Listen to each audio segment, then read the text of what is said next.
आणि संविधान जागृतीचा आणि संविधान वाचवण्याचा हा कार्यक्रम आहे. तर संविधान वाचवायचं म्हणजे नेमकं काय करायचं? संविधान म्हणजे काय? संविधान कुणासाठी आहे, कशासाठी आहे, ह्या गोष्टी आपण प्रथम समजून घेतल्या पाहिजे.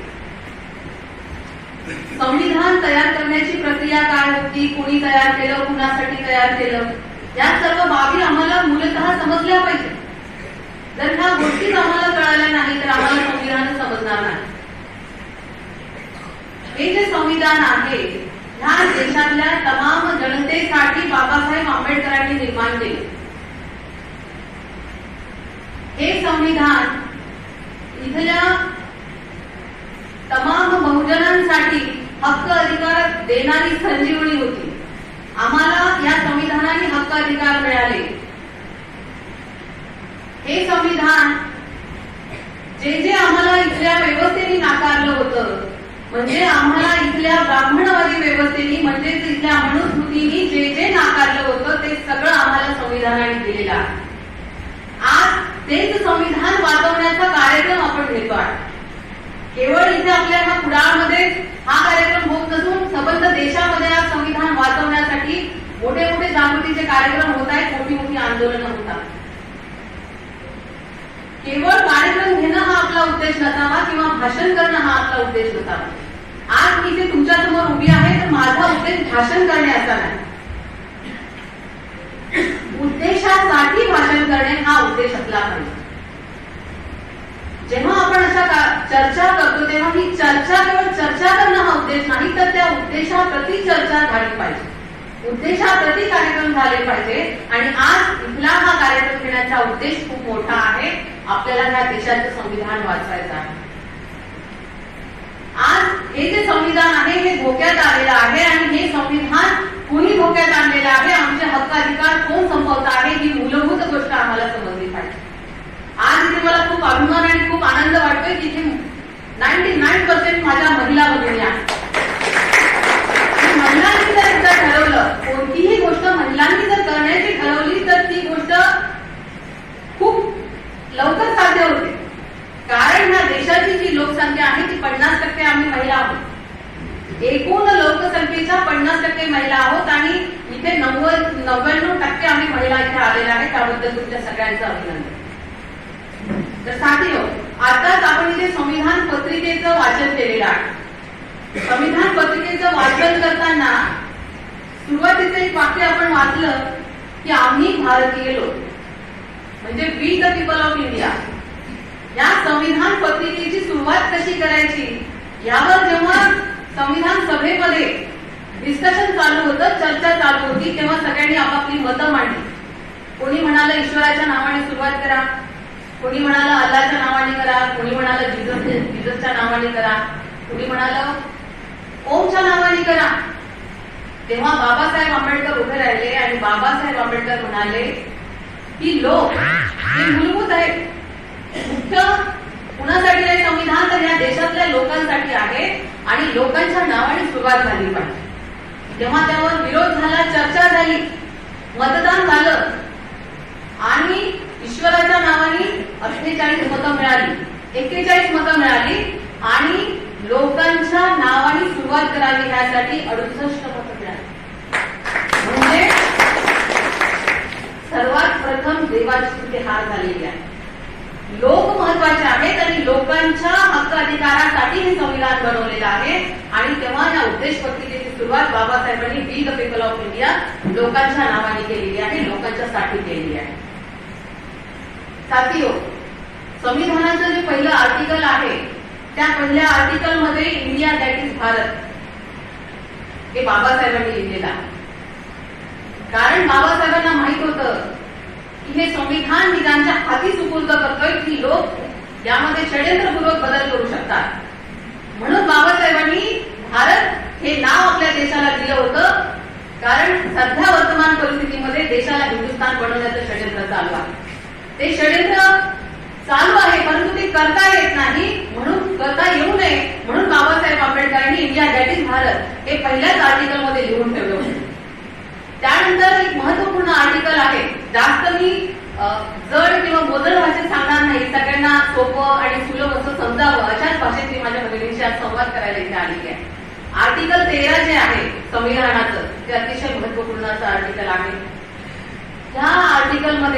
बाबासाहेब आंबेडकरांनी एकाच ओळीत आम्हाला सगळे हक्काधिकार दिले.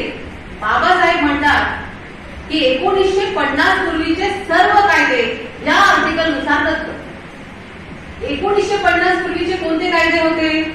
तर त्या देशामध्ये संविधान लागू होण्यापूर्वी म्हणजे 1950 पूर्वी मनुस्मृतीचे कायदे, आणि ही मनुस्मृती इथल्या ब्राह्मणवादी व्यवस्थेने निर्माण केली होती.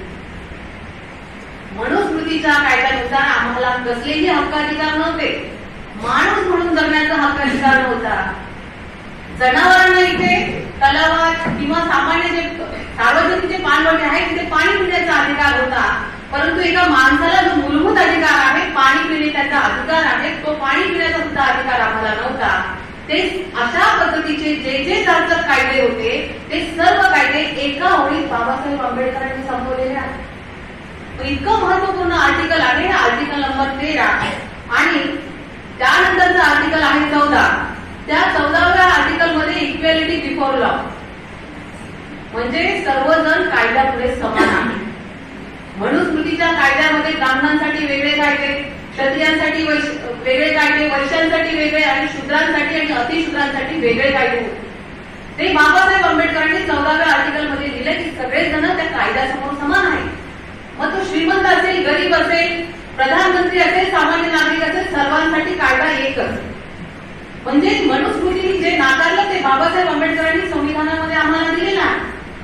त्यानंतरचा कायदा आहे, त्यानंतरचा आर्टिकल आहे 15, ज्यामध्ये लिंग, जन्म, रंग, भेद, वंश ह्यानुसार कोणालाही भेदभाव करता येणार नाही असं आर्टिकल बाबासाहेब आंबेडकरांनी घातलेलं आहे.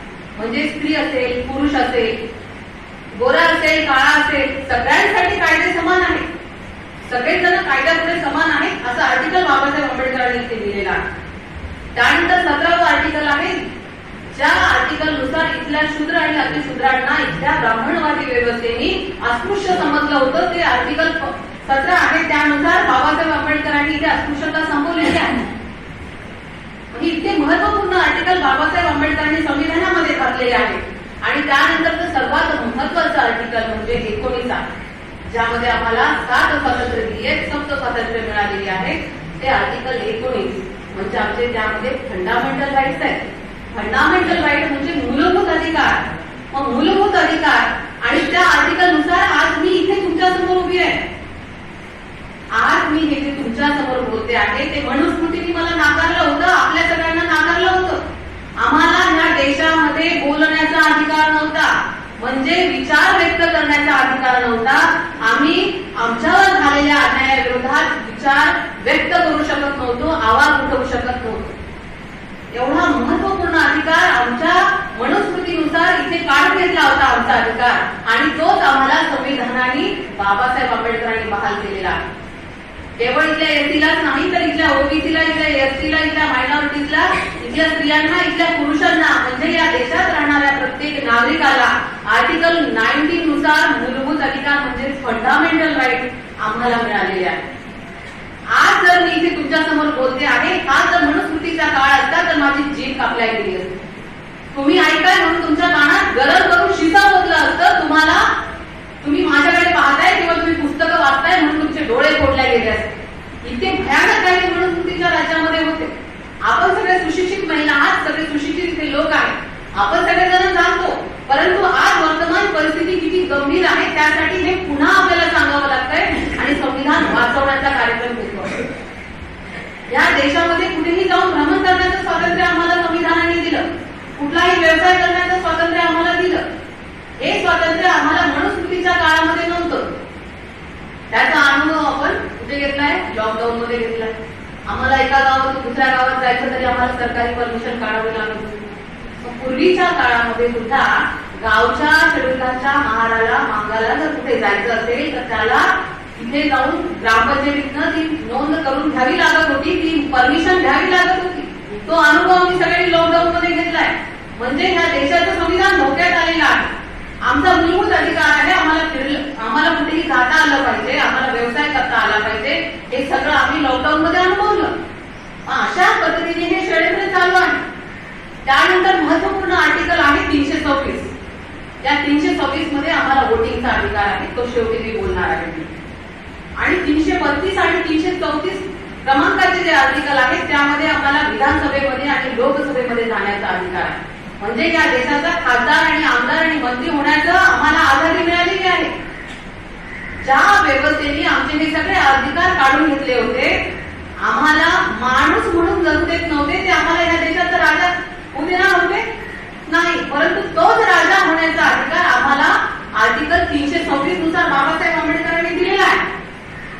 ह्या देशातला शेड्यूल कास्ट असेल, या देशातला ओबीसी असेल, ह्या सगळ्यांना संविधानाने अधिकार दिलेले आहेत. 340व्या कलमानुसार सर्वप्रथम बाबासाहेब आंबेडकरांनी ह्या देशाचा जो ओबीसी आहे, ओबीसी म्हणजे अदर बॅकवर्ड कास्टची जी लोक आहेत, ज्यामध्ये साळी माळी तेली कुणबी लिंगायत ही जी लोक येतात, ह्या जातीची लोक येतात, त्यांना 340 नुसार सगळ्यात आधी अधिकार दिले. त्यानंतर शेड्यूल कास्टच्या लोकांना 341व्या कलमानुसार दिले आणि नंतर आदिवासींना त्यांच्या अनुसूचीनुसार दिलेला आहे. या बाबतीत मी जास्त जाणार नाही, परंतु आज हे जे सगळं आम्हाला हक्काधिकार मिळालेले आहेत 60 लोक, हे आमचे कुणीतरी काढून घेत आहे. हे कोण काढून घेत आहे हे आधी समजून घेणं महत्वाचं आहे. या देशामध्ये 1950 पूर्वीची जी मनुस्मृतीची व्यवस्था होती ती पुन्हा लागू करण्याचं षड्यंत्र चालू आहे. या देशामध्ये सध्या संविधान आहे म्हणून तुमच्या समोर मी बोलते आहे, परंतु हे सगळं काढून घेतलं जाणार आहे. मी तुम्हाला भीती दाखवत नाहीये, तुम्हाला जागा करण्यासाठी हे सांगते. या देशामध्ये आज वर्तमान परिस्थितीमध्ये जी बिकट परिस्थिती आहे ती आपण समजून घेतली पाहिजे.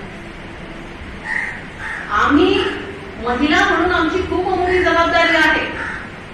बाबासाहेब आंबेडकरांना महिलांकडनं विशेष अपेक्षा होत्या.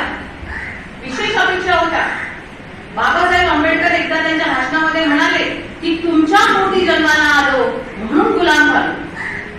काय म्हणाले? तुमच्या पोटी जन्माला आलो म्हणून आम्ही गुलाम झालो. म्हणजे तुम्ही जर स्वतंत्र असता, तुम्ही महिला जर आझाद असता, तर तुमच्या पोटी जन्माला येणारी मुलं सुद्धा आझाद असती, स्वतंत्र असती.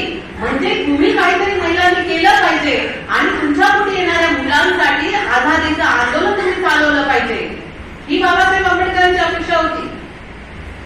या देशामध्ये तथाकथित आझादी आपल्याला मिळालेली आहे. 15 ऑगस्ट 1947 ला हा देश इंग्रजांच्या गुलामगिरीतून स्वतंत्र झाला. मग देश स्वतंत्र झाला. आपण हल्लीच गेल्या वर्षी काय केलं? आझादीचा अमृत महोत्सव साजरा केला. मग हा आझादीचा अमृत महोत्सव सरकारी पातळीवरून सगळीकडे सांगितलं गेलं की हा साजरा केला पाहिजे. हा आझादीचा अमृत महोत्सव साजरा केला गेला. 75 वर्ष झाली, परंतु आमच्या समस्या आहेत तशाच आहेत, उलट त्या वाढताना दिसत आहेत. मग ह्या 15 ऑगस्ट 1947 ला काय खरंच आम्ही स्वतंत्र झालो? हा प्रश्न स्वतःला विचारा. 15 ऑगस्ट 1947 ला या देशामध्ये जे ब्राह्मणवादी लोक आहेत ते स्वतंत्र झाले आणि 26 जानेवारी 1950 ला या देशातला तमाम बहुजन स्वतंत्र झाला. म्हणजे 26 जानेवारी 1950 ला या देशामध्ये प्रजासत्ताक लागू झालं. या देशामध्ये संविधान इम्प्लिमेंट झालं, संविधान लागू झालं आणि खऱ्या अर्थाने आम्हाला हक्काधिकार मिळाले. हा मूलभूत फरक जोपर्यंत आपल्याला कळणार नाही तोपर्यंत आपल्याला संविधान कळणार नाही. या देशामध्ये स्वातंत्र्याची 2 आंदोलनं चालू. एक आंदोलन होतं टिळक आगरकरांचं, म्हणजे प्रस्थापित ब्राह्मणवादी जे लोक आहेत त्यांना इंग्रजांच्या गुलामीतून मुक्त व्हायचं होतं. आणि दुसरं आंदोलन होतं आमच्या महापुरुषांचं, ज्योतिराव फुले, छत्रपती शाहू महाराज, डॉक्टर बाबासाहेब आंबेडकर ह्यांचं आंदोलन. आमच्या बहुजन समाजाला स्वतंत्र करण्याचं आंदोलन चालू होतं. कुणाच्या गुलामीतून? ब्राह्मणवादी व्यवस्थेच्या गुलामीतून स्वतंत्र करण्याचं आंदोलन चालू होतं. ही 2 वेगळी आंदोलनं चालू होती. इंग्रजांच्या गुलामीतून मुक्त होण्याचं टिळक आगरकरांचं जे आंदोलन चालू होतं, त्या आंदोलनामध्ये छत्रपती शाहू महाराजांना आमंत्रित करण्यासाठी टिळक गेले. टिळक म्हणाले की महाराज तुम्ही या आंदोलनामध्ये सामील व्हा, हे स्वातंत्र्याचं आंदोलन चालू आहे. तेव्हा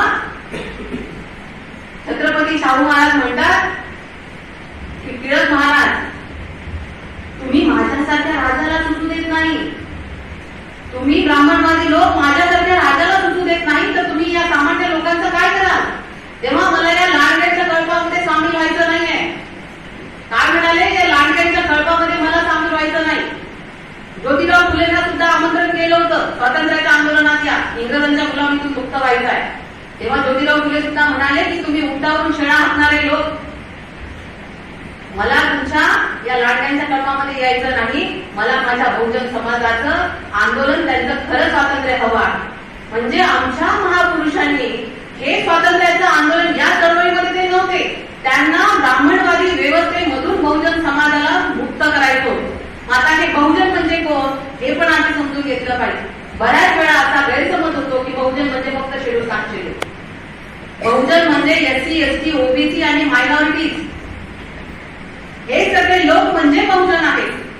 हा मूलभूत शब्द मी तुम्हाला सांगते कारण बऱ्याच वेळा इतर कॅटेगरीचे लोक असतात, त्यांना असं वाटतं की हा कार्यक्रम यांचा, संविधान वाचवणे यांचं, बाबासाहेब आंबेडकर यांचे.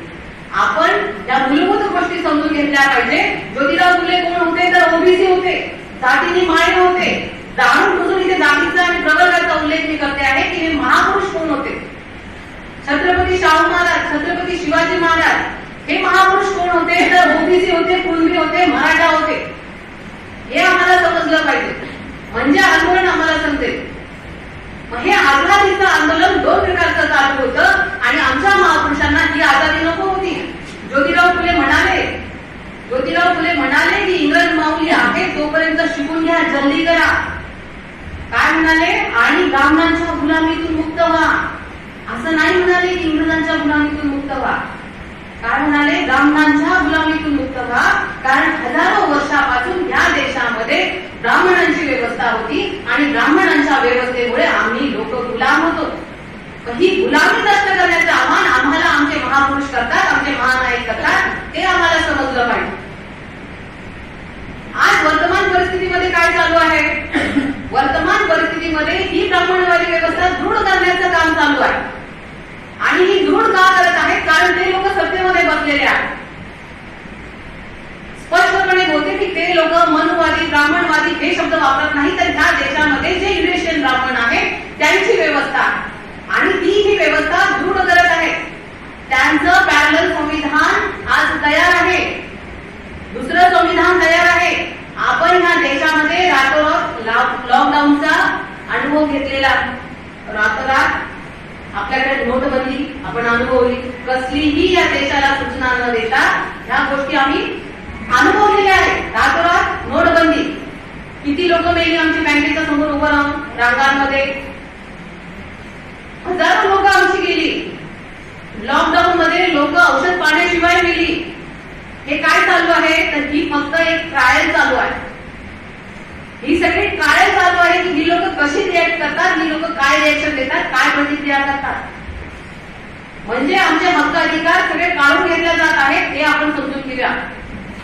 माझ्या मैत्रिणींनो, या देशामध्ये आज आमचे हक्क अधिकार, आता सरांनी उहापोह केला शिक्षणाविषयी, सरांनी आपल्याला माहिती दिली की काय चालू आहे. आमच्या मुलांचं शिक्षण आज संपवलं चाललंय. शिक्षण प्रचंड महाग झालंय, शिक्षणाचंही खाजगीकरण झालंय. म्हणजे आमच्या महापुरुषांनी शिक्षणाचा अधिकार दिला आणि तो आज ही व्यवस्था काढून घेत आहे. ज्योतिराव फुलेंनी महिलांसाठी शिक्षणाची कवाडं उघडली सगळ्यात पहिले. महिला काय घरात बसलेल्या त्यांना पावल्या नाहीत का? काय उद्देश असेल ज्योतिराव फुलेंचा की महिलांसाठी केलं. आता अमोलनी काय म्हणाले? अमोल आता एक वाक्य म्हणाले की जिच्या आधी पाण्याची लोळी ती जगाचे उद्धार. म्हणजे महिलाच ह्या केंद्रस्थानी आहेत. महापुरुषांचं जे आंदोलन होतं त्याच्या केंद्रस्थानी महिला आहे.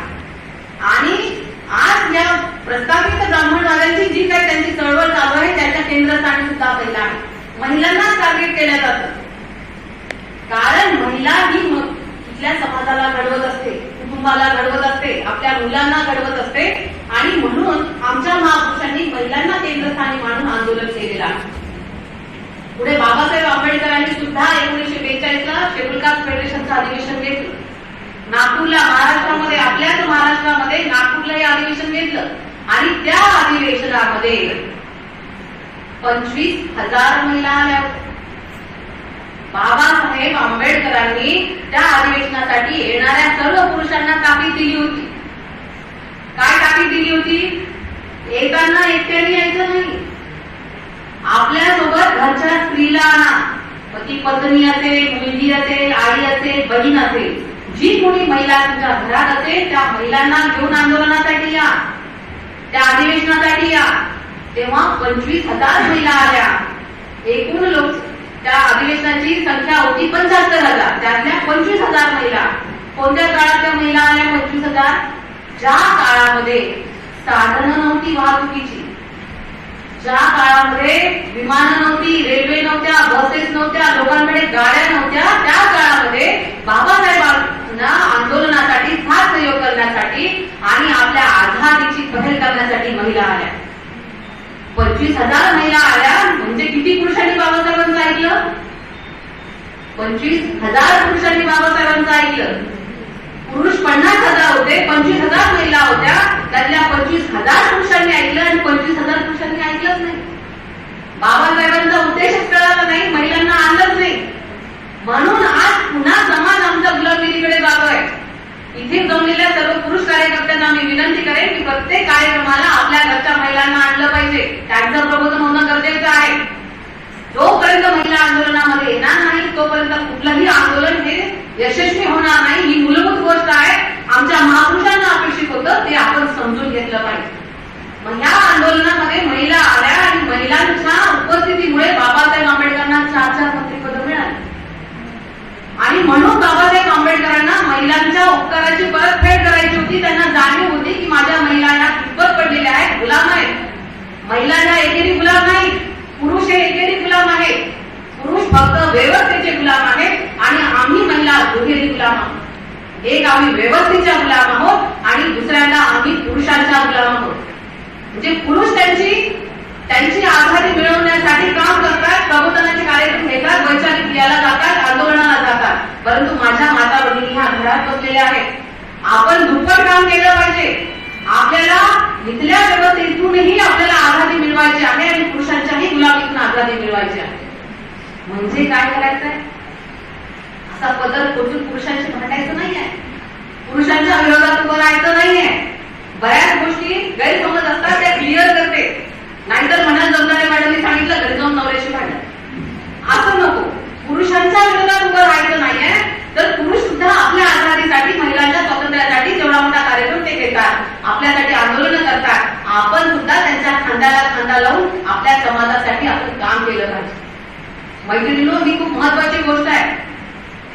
आपल्याला प्रस्थापित व्यवस्थेमध्ये ज्या महिला काम करतात, त्यांच्या महिलांची जी चळवळ चालू आहे, प्रस्थापित म्हणजे इथल्या ब्राह्मणवादी महिला ज्या काम करतात, त्यांचे जे कार्यक्रम घेतात, पुरुषांच्या विरोधात त्यांच्या स्वातंत्र्याची भाषा करतात, त्यांची स्वातंत्र्याची व्याख्या वेगळी आहे, आमची स्वातंत्र्याची व्याख्या वेगळी आहे. त्यांच्या महिलांना सगळं मिळालंय, आम्हाला काहीच मिळालेलं नाही. त्यांना मान सन्मान मिळालाय, आम्हाला मिळाला नाही. आम्हाला बरोबरीने मान सन्मान मिळाला पाहिजे, यासाठी आपण आंदोलन केलं पाहिजे. त्यांच्या महिला पुरुष व्यभिचार करतात म्हणून आम्ही पण व्यभिचार केला पाहिजे, अशी चळवळ चालवतात.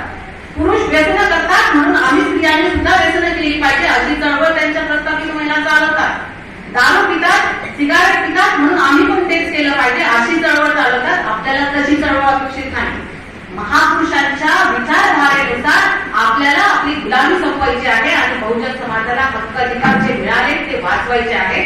त्यासाठी आपण आंदोलन केलं पाहिजे, चळवळ केली पाहिजे. अशा पद्धतीने आपल्याला हे समजून घेतलं पाहिजे. आपल्याला सावित्री माता फुले माहित आहे, आपल्याला माता रमाई माहित आहे. त्यांचा त्याग निवड भाषणातून सांगून होणार नाही. सावित्रीबाई फुलेंनी आपल्यासाठी काय काय सहन केलं, काय हालापेष्टा सहन केला आपल्याला माहित आहे.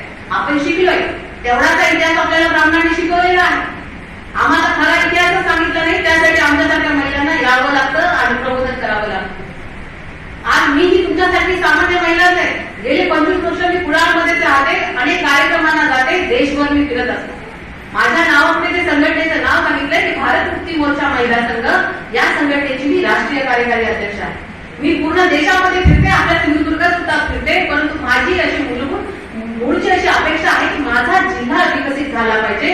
माझ्या जिल्ह्यातल्या ज्या महिला आहेत त्या आंदोलनासाठी तयार झाल्या पाहिजे. राष्ट्रीय पातळीवर जाऊन मी काम करते, परंतु इथे आज काम करण्याची जास्त गरज आहे.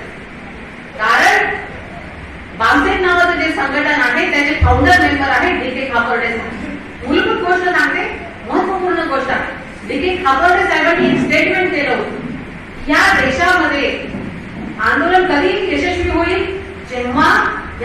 देशामध्ये महाराष्ट्रामध्ये जो कोकण आहे, या कोकणामध्ये जेव्हा स्वातंत्र्याचं आंदोलन खऱ्या अर्थाने सुरू होईल, जेव्हा इथे चळवळ सुरू होईल, तेव्हा सगळ्या देशामध्ये हे आंदोलन यशस्वी होईल.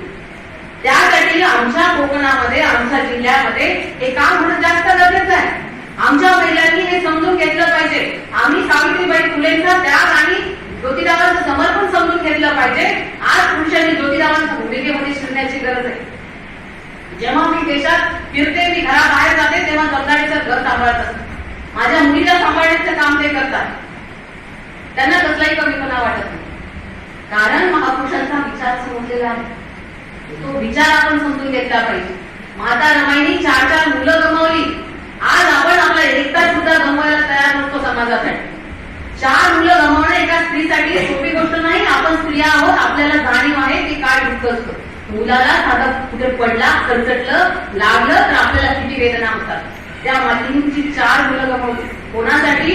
आपल्यासाठी, तुमच्या माझ्या उद्धारासाठी. कधी अंगावर चांगली साडी घातली नाही, कधी सोन्याचे दागिने घातले नाही. आज आपण सोन्या नाण्याचे दागिने घालतोय, चांगले कपडे घालतोय, चांगल्या गाडीमधून कार्यक्रमाला येतो, एवढ्या मोठ्या हॉलमध्ये आपण कार्यक्रम घेतोय. हे कुणाचं आहे? हे कुणामुळे आहे? तर ह्या सर्व महानायिकांमुळे. तर माता रमाईचा त्याग आहे, त्यामागे त्यांच्यामुळे हे सगळं शक्य आहे. त्यांनी जर बाबासाहेब आंबेडकरांना ही चळवळ करू दिली नसती, आंदोलन करू दिले नसते, बाबासाहेबांकडे जसं आपण आता आपल्या नवऱ्याकडे हट्ट करतो साडीसाठी, दागिन्यासाठी, तो केला असता तर कदाचित आज इथे तुम्ही आणि आम्ही नसतो. ही जाणीव आपल्याला झाली पाहिजे आणि ही जाणीव व्हावी यासाठी हे कार्यक्रम, असे कार्यकर्ते आणि अशा संस्था लावत असतात. तर ही जाणीव खूप होणं ही महत्वाची आहे. आज वर्तमान परिस्थितीमध्ये सगळे कायदे बदलत आहेत. आज शिक्षणाचा मगाशी विषय चालू होता, तर शिक्षण हे आज संपवण्यात आलंय. या देशामध्ये नवीन शैक्षणिक धोरण, न्यू एज्युकेशन पॉलिसी आलेली आहे. या न्यू एज्युकेशन पॉलिसीमध्ये सर्व सरकारी शाळा ह्या बंद करण्याचं षडयंत्र चालू आहे. पुण्यामध्ये 500 आहे, त्या 500 तिथे एक पॅटर्न राबवला चाललाय. म्हणजे इथली जी प्रशासन आहे, इथली जी व्यवस्था आहे, 500ला एक पॅटर्न ते राबवत आहे, एक प्रयोग करत आहे. तिथे 15 शाळांचं काय केलं त्यांनी? क्लस्टर तयार केले. 15 शाळांना एकत्र केले आणि त्या 15 शाळा नंतर त्या काय करणार आहेत? खाजगी करणार आहेत, प्रयोग करत आहेत. पण हा प्रयोग काय? तर हा प्रयोग जर त्यांचा सक्सेस झाला, जर त्या समूह शाळा जर निर्माण झाल्या, 15 शाळांची एकच शाळा, म्हणजे तिथल्या शिक्षकांच्या नोकऱ्या गेल्या. किती शिक्षकांच्या नोकऱ्या जातील? जर देशामध्ये अशा शाळा जर बंद झाल्या, महाराष्ट्रामध्ये जवळपास 65,000 शाळा आहेत, त्या 65,000 शाळा बंद करण्याचं षडयंत्र चालू आहे. ज्या सरकारी शाळेमध्ये तुम्ही आम्ही शिकलो, त्या शाळा बंद करण्याचं षडयंत्र चालू आहे. हे खाजगीकरणामुळे चालू आहे. सरकारी शाळा बंद झाल्या तर त्या खाजगी होतील आणि ह्या खाजगीकरणाचं काम ही सरकार करत आहे. ह्या शाळा खाजगीकरणात म्हणजे काय होणार आहे? तिथे फीस लागणार आहे. सरकारी शाळेमध्ये आम्हाला फीस लागत नाही. खाजगी शाळांना अमाप लाखोमध्ये फीस लागणार आहे आणि भांडवलदारांना ह्या शाळा सरकार विकणार आहे. भांडवलदार 4-2 वर्ष, 5-10 वर्ष शाळा चालवतील आणि नंतर त्या शाळांचं कन्वर्ट करतील, कुठेतरी एखादा मॉल करतील, त्यांच्या उपयोगासाठी ते वास्तू तिथे बांधतील. आमच्या मुलांचं शिक्षण गेलं. यासाठी 25 तारखेला मुंबईमध्ये एक मोठं आंदोलन होत आहे. शाळा वाचवा, शिक्षण वाचवा, शिक्षक वाचवा. मग हे आंदोलन आपण समजून घेतलं पाहिजे, यामध्ये सामील झालं पाहिजे. केवळ असे छोटे आपल्या गावापुरते कार्यक्रम घेऊन होणार नाही. आपल्याला मोठ्या प्रवाहामध्ये काम केलं पाहिजे. या देशामध्ये एनआरसी आणि सीएचा कायदा आणणार होते हे आपल्या सगळ्यांना माहित आहे. आता मार्च पासून कदाचित ते एनआरसी लागू करणार आहे. एनआरसी म्हणजे काय आहे? तर नॅशनल रजिस्टर सिटिझनशिप, म्हणजे नागरिक संशोधन बिल या देशामध्ये आणणार आहे. हे अतिशय भयंकर आहे. हा नुसतं नावापुरता कायदा नाही. हे एनआरसी त्यांनी आसाममध्ये केली. आपल्या भारत देशाचे एक राज्य आहे आसाम, त्या आसाममध्ये एनआरसी केली आणि त्या एनआरसी मध्ये जवळपास 20 लाख लोक होते. 20 लाखापैकी 6 लाख लोक मुस्लिम होते आणि बाकीचे 14 लाख लोक एससी, एसटी, ओबीसी होते. एनआरसी म्हणजे काय? तर आपल्याकडे जन्माचा पुरावा असला पाहिजे, दाखला असला पाहिजे. या देशाचे तुम्ही नागरिक आहात हे तुम्हाला सिद्ध करावं लागणार. आणि हे कोण विचारत आहे? तर या देशामध्ये जे शासन करतात, जे ब्राह्मणवादी लोक आहेत, जे या देशाचे मूळचे लोक नाहीत, ते आम्हाला आमच्या जन्माचा दाखला मागत आहेत. जे लोक बाहेरून आलेले आहेत, युरेशियाहून आलेले आहेत, ते ब्राह्मण लोक हजारो वर्षापूर्वी, ते आम्हाला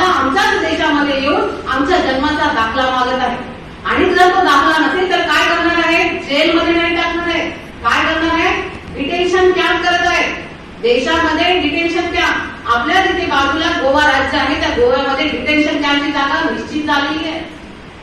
खूप भयंकर आहे मैत्रिणींनो, हे समजून घ्या. एनआरसी मध्ये तुमच्याकडे जन्माचा दाखला नसेल तर तुम्हाला डिटेन्शन कॅम्प मध्ये घालणार आहे. डिटेन्शन कॅम्पला मराठीमध्ये छळछावणी म्हणतात. काय म्हणतात? छळछावणी म्हणतात. हिटलर जो आहे, ॲडॉल्फ हिटलर जो हुकुमशहा होता जर्मनीचा, त्या हिटलरच्या देशामध्ये त्यांनी अशा छळछावण्या उभारल्या होत्या. आणि आज जे शासन करते, राज्यकर्ते जे लोक आहेत, त्यांचा आदर्श हिटलर आहे. त्या हिटलरला आदर्श मानून आमच्या देशामध्ये व्यवस्था निर्माण करून पाहत आहे. या डिटेन्शन कॅम्प मध्ये तुम्हाला कसलेही हक्क अधिकार असणार नाहीत, कारण तुम्ही या देशाचे नागरिकच असणार नाही. तुम्ही नागरिक नाही म्हणून तुम्हाला डिटेन्शन कॅम्प मध्ये टाकणार आहे, छळछावणीमध्ये टाकणार आहे. जेलमध्ये जे लोक डाकू, चोर किंवा दरोडेखोर जे लोक असतात, त्यांना या देशाचे ते नागरिक असतात, त्यांना सगळे अधिकार आहेत. त्यांना आजारी पडला तर औषध पाणी सरकारला द्यावं लागणार, 2 वेळेचं जेवायला द्यावं लागणार, अंग धुण्याला पुरेसे कपडे द्यावे लागणार, कारण ते या देशाचे नागरिक आहेत. परंतु छळछावणीमध्ये ज्यांना टाकल्या जाईल त्यांना हे देणं सरकारवर बंधनकारक असणार नाही. म्हणजे तुम्हाला 2 वेळेचं जेवण, अंगभर कपडे, औषध पाणी सरकारवर बंधन असणार नाही. ज्या 20 लाख लोकांना आसाममध्ये त्या डिटेन्शन कॅम्प मध्ये टाकलं, ही लोक जेव्हा बाहेर आली तेव्हा ढसा रडत होती की ह्या देशामध्ये आम्ही एवढे वर्ष राहतो तरी आम्हाला इथे विदेशी ठरवलेला. त्या छळछावणीमध्ये काही मिलिटरी मधले लोक होते, सैन्यामधले सैनिक होते, त्यांना सुद्धा टाकलं. म्हणजे ज्यांनी देशाची सेवा केली त्या लोकांना सुद्धा विदेशी ठरवलेला इथल्या व्यवस्थेत. पण ही इतकं भयंकर षडयंत्र चालू आहे. हे षडयंत्र आपल्याला हाणून पाडायचं आहे. त्यासाठी आपल्याला आपले मूलभूत हक्क अधिकार समजले पाहिजे. आज दिवसाकाठी कुठे ना कुठेतरी महिलांच्या अन्याय अत्याचाराच्या घटना आपण बघतो. सतत ह्या बातम्या आहेत, सतत ह्या बातम्या आपल्यासमोर येत असतात की या महिलेवर बलात्कार झाला, तिच्यावर अन्याय झाला, अमुक झालं तमुक झालं, या बातम्या सतत असतात. आणि अशी बातमी खास करून रिटेलिकास्ट केली जाते. 24 तास ती परत परत परत परत दाखवल्या जाते आणि आमच्या मनावर तिचा मारा केला जातो, आमच्या मेंदूवर तिचा मारा केला जातो. अशा बातम्या बघितल्या की साहजिकच महिलांच्या मनामध्ये भीती निर्माण होते. आमच्यासारख्या महिला घराबाहेर आम्ही पडतो तेव्हा आमच्या मनामध्ये सुद्धा भीती निर्माण करण्याचं काम ही व्यवस्था करते.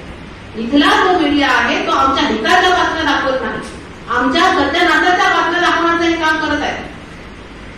या देशामध्ये आकडेवारी आहे की दर 15व्या मिनिटाला महिलेवर बलात्कार होतो, अन्याय अत्याचार होतो. आपण मनीषा वाल्मिकीचं नाव ऐकलं असेल, जी उत्तर भारतामध्ये होती, उत्तर प्रदेशमध्ये. हल्लीच तिला 15 दिवसापूर्वी उत्तर प्रदेशमध्ये जाऊन आले. त्या उत्तर प्रदेशमध्ये जी मनीषा वाल्मिकी, जी शेड्यूल कास्ट प्रवर्गातील मुलगी आहे, त्या मुलीला रातोरात बलात्कार करून जाळून टाकलेला आहे, रॉकेल मधून जाळले. आई वडिलांच्या माघारी तिला जाळलेलं आहे, त्यांच्या घरांना कड्या घालून तिला मारलेलं आहे. कोण होती ती मुलगी? उत्तर प्रदेश मधली शेड्यूल कास्ट, आमच्याच रक्ताची, आमच्याच डीएनएची आहे. आमच्या महाराष्ट्रातील प्रियंका भोतमागे प्रकरण आपल्याला सगळ्यांना माहिती. ही प्रियंका भोतमागे अख्खं कुटुंब तिचं संपवलंय, त्या मुलीला तिच्या आईला छळ करून मारलेलं आहे. ही नावं आम्हाला माहित आहेत, त्यांचे फोटो आम्हाला माहित आहेत. त्याचबरोबर दिल्लीला निर्भया एक प्रकरण झालं, ते पण तुम्हाला माहित आहे. निर्भया, ही निर्भया, तिचं मूळचं नाव काय आहे? ज्योती पांडे. पांडे म्हणजे ब्राह्मण. तिचं नाव ज्योती पांडे आहे आणि ते नाव मीडियाने आम्हाला दाखवलं नाही, तिचा फोटो दाखवला नाही, तिचं नाव दाखवलं नाही, तिचं टोपण नाव केलं, निर्भया करून आम्हाला दाखवलेलं आहे. असं का केलं? आमच्या शेड्यूल कास्ट महिलांची, आमच्या शेड्यूल कास्ट मुलींची नावं दाखवल्या जातात, फोटो दाखवल्या जातात, मीडिया दाखवतो, पेपर छापतो आणि ज्या उच्चवर्णीय आहेत, ज्या ब्राह्मण महिला आहेत, त्यांची नावं लपवल्या जातात. याचं कारण असं आहे मैत्रिणींनो की या देशामध्ये असा कायदा आहे की जी पीडित महिला असेल, अन्याय अत्याचारग्रस्त महिला असेल, तिचं नाव छापू नये, तिचा फोटो दाखवू नये. परंतु कायद्यामुळे सगळे समान, मगाशी मी तुम्हाला सांगितलं. परंतु ह्या देशामध्ये जे राज्यकर्ते आहेत, जे शासन करते आहेत, ते आम्हाला कायद्यापुढे समान मानत नाही. मग ब्राह्मण महिलांसाठी एक कायदा आणि आमच्यासाठी एक कायदा असा आहे का? नाही. सगळ्यांसाठी कायदा एकच आहे, परंतु लागू करणारे जे लोक आहेत ते वरती बसलेले आहेत आणि ते प्रॉपर इथे कायदा लागू करत नाही.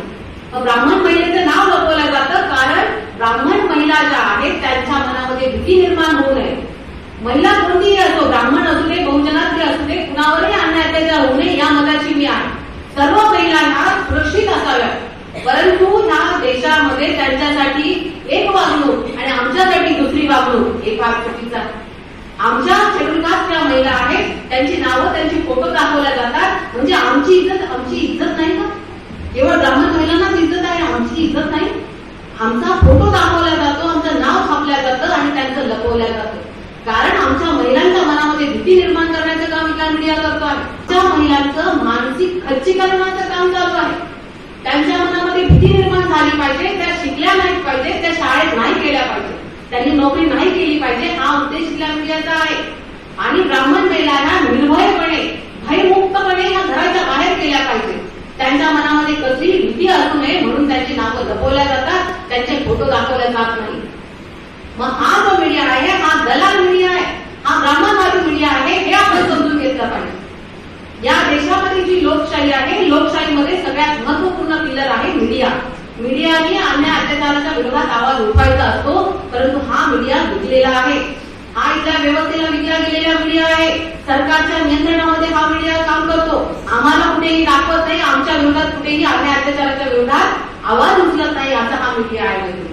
तर इतकं भयंकर षडयंत्र चालू आहे, हे षडयंत्र आपण समजून घेतलं पाहिजे. आपण महिला म्हणून आपली खूप मोठी जबाबदारी आहे. बाबासाहेब आंबेडकरांनी महिलांसाठी या देशामध्ये हिंदू कोड बिल आणलं. हिंदू कोड बिलामध्ये जे जे मनुस्मृतीने महिलांना नाकारलं होतं ते सगळं बाबासाहेब आंबेडकरांनी दिलेलं आहे. मनुस्मृतीने महिलांना कसलाही संपत्तीचा अधिकार दिला नाही, तो संविधानाने आम्हाला दिला. आम्हाला वडिलांच्या संपत्ती, आम्हाला हिंदू कोड बिलाने तो अधिकार दिला. वडिलांच्या संपत्तीचाही अधिकार आम्हाला दिलेला आहे आणि पतीच्याही संपत्तीत 50% हिस्सा आम्हाला संविधानाने दिलेला आहे, जो मनुस्मृतीने ब्राह्मणांनी आम्हाला नाकारला आहे. नवरा कितीही मारत असेल, कितीही जोडत असेल, तरी त्या पुरुषासोबतच, त्या पतीसोबतच तू राहिली पाहिजे. हे इथल्या व्यवस्थेचे संस्कार होते. इथल्या व्यवस्थेने, इथल्या मनुस्मृतीने आम्हाला सांगितलं होतं. आमचे आईवडील सुद्धा एकदा दिली की तू मेली असं सांगतात. दिल्या घरी तू तिथं मेल्यानंतर बाहेर पडायचं, तोपर्यंत तू यायचं नाही.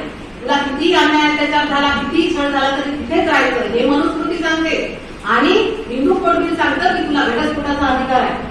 म्हणजे बाबासाहेब म्हणतात की तुझा जर छळ होत असेल तर तुला घटस्फोटाचा अधिकार आहे. तुला नवरा पसंत नसेल तर तू घटस्फोट घेऊ शकतेस.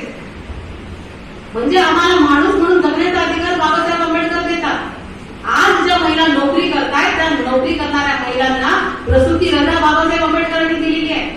6 महिने ते 9 महिने महिलाच्या घरी राहतात, बाळाचं संगोपन करतात, तो अधिकार बाबासाहेब आंबेडकरांनी दिला. परंतु आज मला खेदाने सांगावंसं वाटेल, ज्या महिला नोकरी करतात त्या समाजाला विसरलेल्या आहेत. अगदी सगळ्याच नाही, पण काही महिला यांना जाणीव आहे, परंतु बहुतांशी महिला आपल्या कुटुंब आणि समाज याच्यामध्ये मशगूल आहेत. त्यांना समाजाशी काही देणं घेणं नाही. केवळ आपली मुलं, मैत्रिणींनो, जे जनावर आहेत ते जनावर सुद्धा मुलं निर्माण करतात, त्यांना सुद्धा पिल्लं होतात. परंतु आम्ही माणूस म्हणून आमचं काहीतरी वेगळं कर्तव्य आहे. आम्ही माणूस म्हणून आम्हाला बुद्धी आहे, आम्हाला मेंदू आहे. आम्ही त्याचा उपयोग केला पाहिजे. आम्ही कुठेतरी तर्क केला पाहिजे की जनावरांमध्ये आमच्यामध्ये काहीतरी मूलभूत फरक आहे. माणसामध्ये आणि त्यांच्यामध्ये फरक आहे. ते जनावरच आहेत, ते सुद्धा त्यांच्या पिल्लांना लहानाचं मोठं करतात, दूध पाजतात. परंतु आम्ही माणूस म्हणून आमची काहीतरी वेगळी कर्तव्य आहेत, वेगळ्या अपेक्षा आहेत. आम्हाला समाजाला आपल्याकडनं वेगळ्या अपेक्षा आहेत. आम्ही शिकलो, सुजाण झालो, नोकऱ्या मिळाल्या, परंतु आम्ही कुठेतरी समाजाला विसरत चाललेलो आहे. तर आम्ही सुशिक्षित महिला, जशी कुटुंबाची जबाबदारी आहे तशी समाजाची सुद्धा आमची खूप मोठी जबाबदारी आहे. आपण आपल्या गावातच, माझ्यासारखं देशभर फिरू नका, हरकत नाही, परंतु आपल्या गावात, आपल्या तालुक्यात, आपल्या वाडीतल्या महिलांना जागृत करा, आंदोलनाची जाणीव करून द्या. वर्तमान परिस्थिती किती भयानक चालू आहे हे समजावून सांगा. आम्हाला जे जे मिळालेलं आहे ते सगळं हिसकावून घेण्याचं काम ही व्यवस्था करत आहे. आणि हे सगळं का शक्य आहे? इथले जे व्यवस्था जी लोक चालवत आहेत, जे राज्यकर्ते आहेत, तेवढे मस्तवान का झाले? त्यांना आमची भीती का वाटत नाही? या देशामध्ये आज संविधान आहे, म्हणजे या देशामध्ये लोकशाही आहे. लोकशाहीमध्ये लोकांच्या हिताचं राज्य असतं, लोकांच्या हितासाठी व्यवस्था चालली पाहिजे, परंतु असं होताना दिसत नाही. का असं चालू आहे? कारण ह्या देशामध्ये आमचा जो वोटिंगचा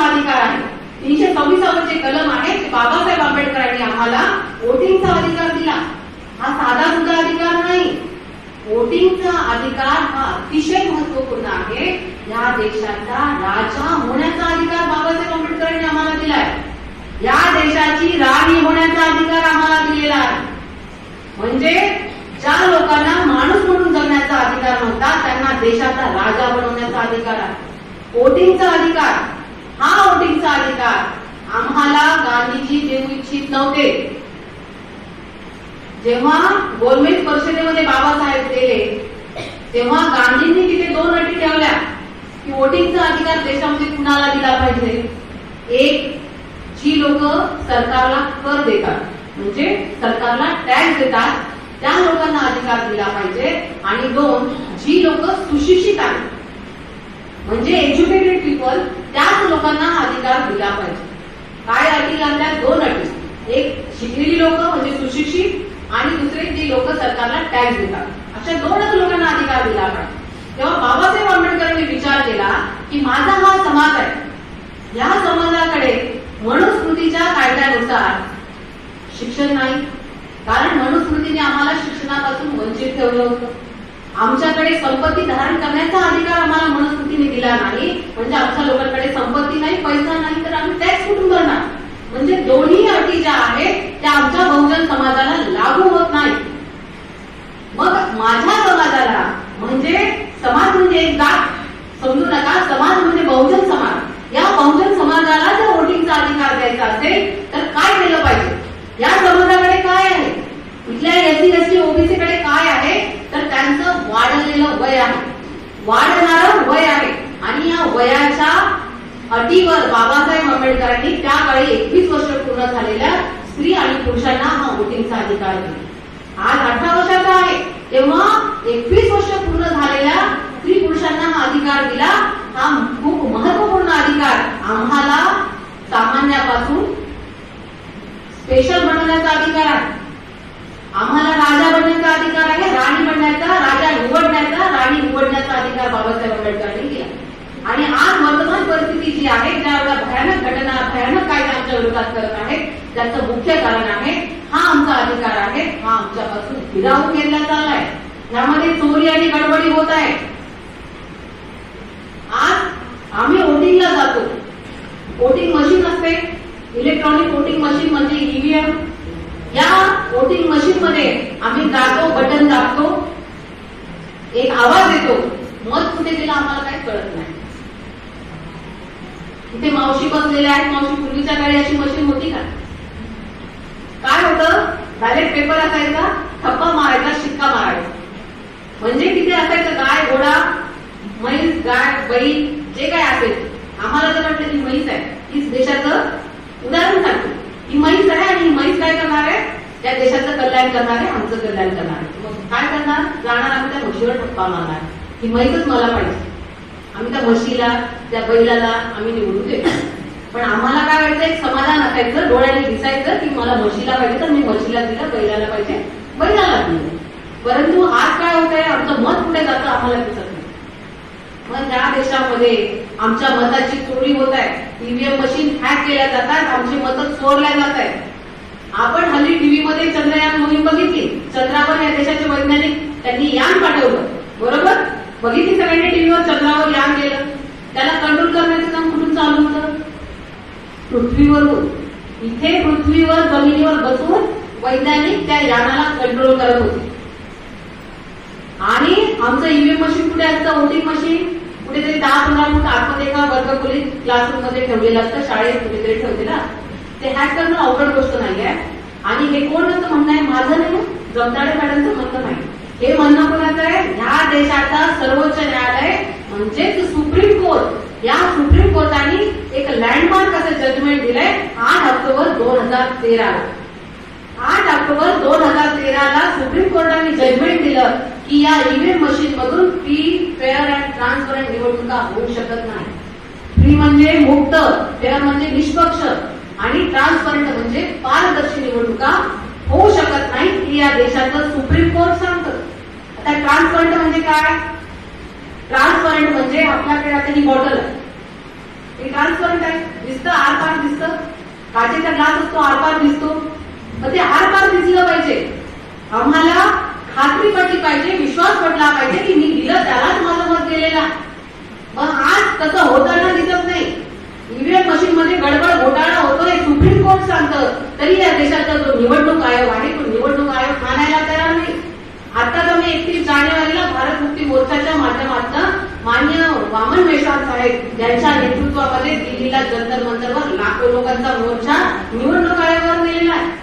निवडणूक आयोगावर मोर्चा नेण्याचं, प्रोटेस्ट करण्याचं काम या देशाच्या इतिहासात पहिल्यांदा झालेलं आहे.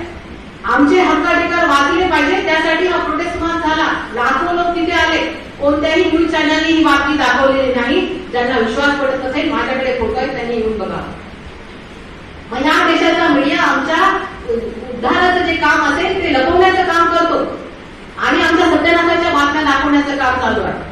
या ईव्हीएम मशीनवर लोकांचा विश्वास नाही, आज प्रत्येकाच्या तोंडी आहे. 2014 साली तिथेच आपल्या ओरसला जिल्हा मुख्यालयावर ईव्हीएमची तिरडी आंदोलन आम्ही काढलं. देशामध्ये 52,000 कार्यक्रम मेश्राम साहेबांनी घेतले.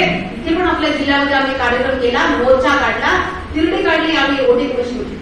तेव्हा कलेक्टरला निवेदन द्यायला जेव्हा मी आतमध्ये गेले तेव्हा कलेक्टर मला म्हणाले तर मॅडम असं काही होत नसतं, असं काही होत नाही, तुम्ही काहीतरी सांगता स्वतः आमच्या समोर त्या पेट्या आम्ही सील करतो आणि तुम्ही हा कसा काय आरोप करू शकता, असं होतच नाही. मानायला तयार नाही. खूप समजावलं. शेवटी त्यांना जजमेंट दाखवलं. म्हटलं तर सुप्रीम कोर्ट म्हणतं, मी म्हणत नाही.